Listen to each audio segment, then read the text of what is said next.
தேர்வு காலங்கள் தொடங்கியிருக்கு. பள்ளிக்கூட மாணவர்களுக்கு இந்த ஒரு செய்தி. ஒரு ஏலக்காய், ஒரு பட்டை, ஒரு கிராம்பு, அன்னாச்சி பூ 1, குங்குமம் ஒரு சிட்டிகை, மஞ்சள் ஒரு சிட்டிகை, விபூதி ஒரு சிட்டிகை எடுத்துக்கோங்க. அதுக்கப்புறம் கூட அன்னாச்சி பூ சொல்லிட்டேன்.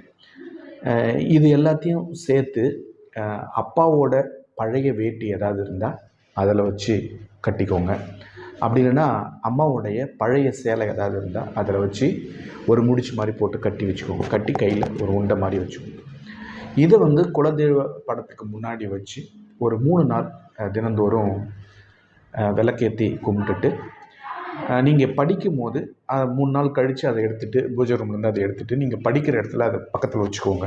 அது வீட்டில் தான், வெளியில் கொண்டு போகக்கூடாது. வெளியில் கொண்டு போவேன்னா வீட்டிலே பக்கத்தில் வச்சுக்கோங்க. நீங்கள் படிக்கிற ரூமில் வச்சுக்கோங்க. படித்து முடிச்சுட்டு படுக்க போகும்போது அதை எடுத்து உங்கள் தலைக்காணிக்கு அடியில் வச்சுட்டு படுங்க. தொடர்ந்து இந்த மாதிரி நீங்கள் செஞ்சுக்கிட்டே வாங்க. அதை அந்த பொருளை பத்திரமா வச்சுக்கோங்க.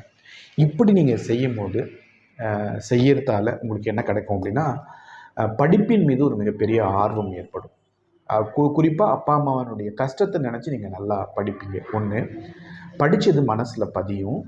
அது மட்டும் இல்லாமல் தேர்வு காலங்களில் குழப்பம் இல்லாமல் தெளிவான மனநிலையோடு இருப்பீங்க. பதட்டம் இல்லாமல் இருக்கலாம். இது எல்லாத்துக்கும் மேலே தேர்வை நல்ல முறையில் எதிர்கொண்டு நல்ல மதிப்பெண்களை நீங்கள் பெறுறதுக்காக இந்த பொருட்கள் எல்லாம் உங்களுக்கு உதவி செய்யும்.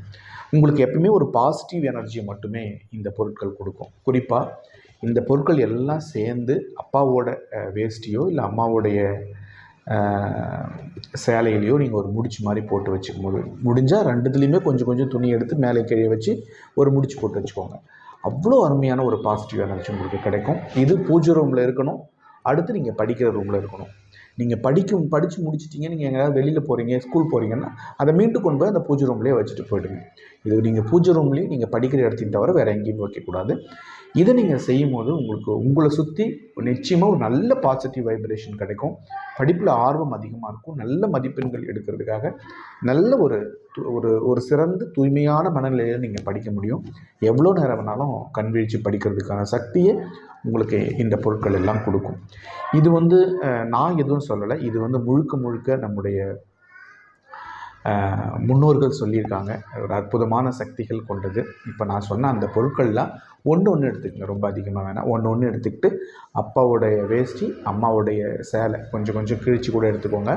அதில் இது எல்லாத்தையும் வச்சு ஒரு முடிச்சு மாதிரி